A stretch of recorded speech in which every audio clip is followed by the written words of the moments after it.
If you're even remotely interested in MMO as a genre, you probably know that Guild Wars 3 announcement is a bit of a game changer.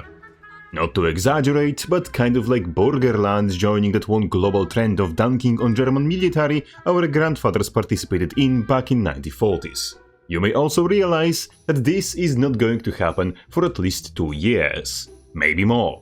And throughout this time we may need to stop going to doctor and start visiting archaeologists instead. However, what's more relevant to ArenaNet and Guild Wars 3 isn't going to be the fact that we're getting older and more in need of prostate exams, but that Guild Wars 3 isn't going to release into the world we know and despise today, but instead to the world of early 28, I'm guessing. And though, yes indeed, there's currently no competition in the fresh new MMO category, as everything coming out these last few years is either indie, which is cool but they aren't going to take the world by storm, or are things like New Won't Survive and Ashes of the Pile of Money We Burned. Only big thing that's technically released somewhat recently and isn't few feet under is Aeon 2, which was designed in a lab to reach deep and sensually into the pockets of Eastern audience that has very different needs and sensibilities than filthy Eurotards and denizens of the Cam Zone.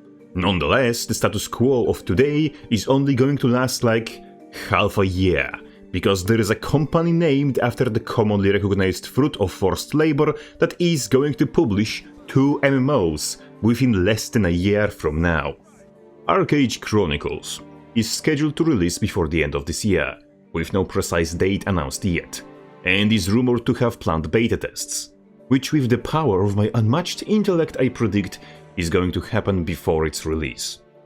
ArcheAge Chronicles is a UE5 MMO light going for the lower scale action focused combat and adventuring in small group, making its main push to be for the combat itself to rival single player action RPGs. If that sounds to you anyways familiar, it is because Guild Wars 3 could be described with exactly the same words in the exact same order, meaning the 2 games are very likely to interest the same kind of player. Moreover, from what we've seen so far, the combat of Chronicles looks promising. Decently heavy but not sluggish, fairly action-oriented and fast-paced, but not overwhelmingly so.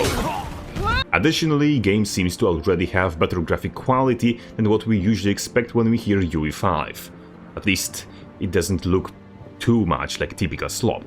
Though we'll still have to wait and see how it performs on consumer-grade hardware, because it is easier for a company to get one NASA tier PC to record good graphics footage on for trailers than it is for you to replace the scene against Omnisaya you play your games on.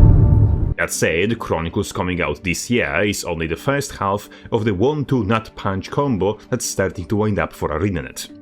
Chrono Odyssey is the second half.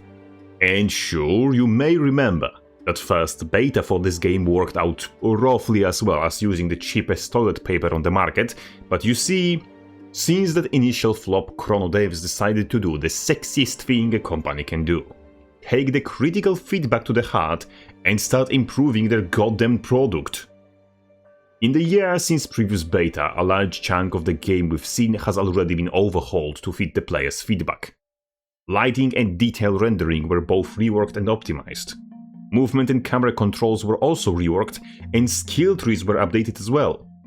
All on top of numerous quality of life improvements.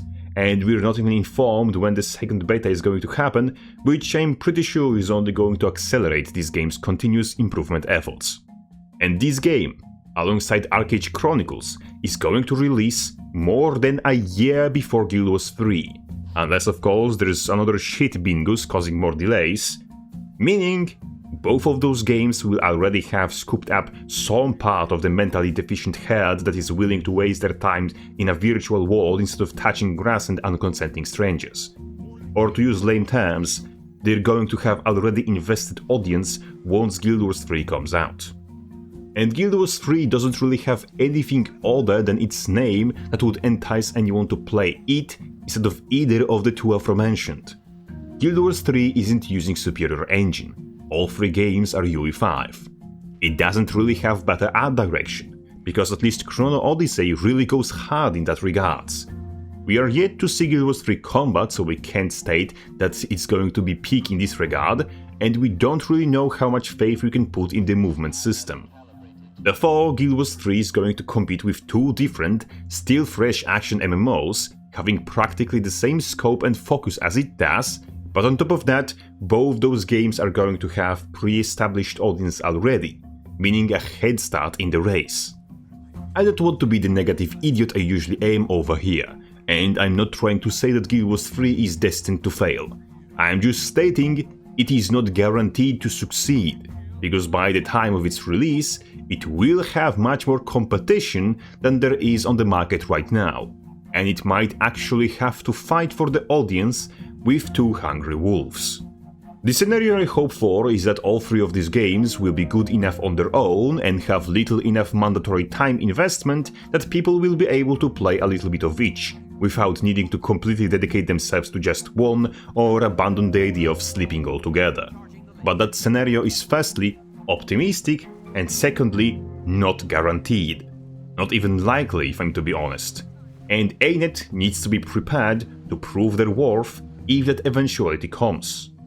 So I shall hold my fingers crossed and shoved in some mysterious place you don't need to know about that ANET will only continue to positively surprise us from this point onward, and that all of the comically exaggerated positivity we've seen from some creators in Guild Wars space is going to be proven absolutely right. And with that notion, a big sign of gratitude to all the generous supporters, continuously considering my dubious quality content worth their money. Shitposting will continue until morale improves. And Crabface, out.